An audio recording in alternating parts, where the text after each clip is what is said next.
Well, good morning. Welcome to Intentional Insights for Intentional Living. Little deal I'm doing in the mornings to just kind of add an insight, a thought that might impact your life, impact your day. Some things I've been thinking about, some things that help me with my days, and being intentional and living life on purpose. This morning I wanted to talk about the word willpower. Willpower. That ability to make a choice and make a decision and stick with it and stay true to the decisions and the things you want to do and accomplish in your life. And willpower isn't something we have or don't have. It's not like we were born with a certain amount of willpower and I got this certain amount and Jim didn't get quite as much willpower as I did, or that kind of thing. It's not we don't have a certain amount of willpower. In fact, it's been discovered that willpower is directly connected to environment, directly connected to your environment. So think about this for a minute. If you take an alcoholic and you stick him in a bar and you line up 3 shots right in front of him and you put a fan and the smells and all of those things, the amount of willpower it's going to take for him to say no is very significant.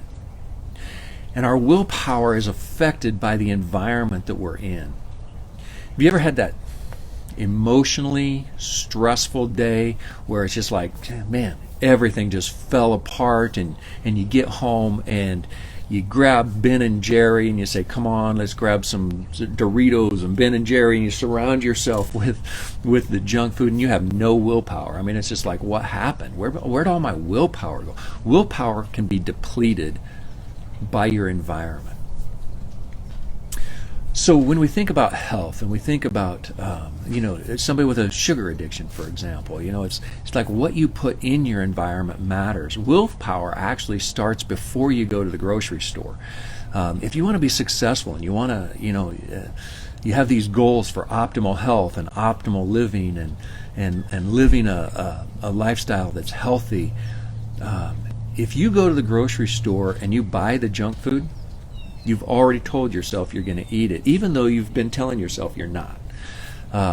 You bought it, you put it in there, and you put it in your environment. And if you don't buy it and you don't put it in the pantry, it makes it hard to actually give in to those things that you don't want to do. The goal is to make it more difficult to say yes to the bad things and easier to say yes to the good things. So when you're in a good frame of mind and your mindset's right and you're thinking, I got to go shopping, when you make the list ahead of time and you shop off a list, you're far more likely to not need as much willpower. When you go to the grocery store and you walk a certain route, Robin and I teach something that we call pattern disruption. Pattern disruption or radical disruption. If you're in habits and loops and patterns where you just always do the same thing, and it's, you go through the same route in the grocery store, and there's the thing, and you always these things just end up in your cart, right? I mean, it's just they just kind of like jump off the shelves and end up in your cart. Disrupt your pattern. Do a different route. Go a different way. If you drive to work and you're always going the same route and you always stop by the same junk food place and you go in and you get yourself the double frappa latte with the 3 shots and the this and the that's and that's your habit. It's your pattern. Disrupt your pattern. Go a different route. Change the route. Disrupt the pattern. Make it more difficult for you to do the things you don't want to do. Our willpower is something that works both ways in an environment that is conducive to making good choices and an environment that makes bad choices more difficult. So when you put stuff in your pantry, put the good stuff at eye level. Some of us are on different eating plans than others, and you've got teenage boys in your house, and the junk food's in the house, and you didn't have the choice when you went to the grocery store. But how can you make the choices in your environment in your house? So one of the things you can do with your pantry is where you position things. Put the bad choices low and out of sight. Put the good choices at eye level. Same thing with the refrigerator. Put the good choices at eye level. Put the bad choices out of sight.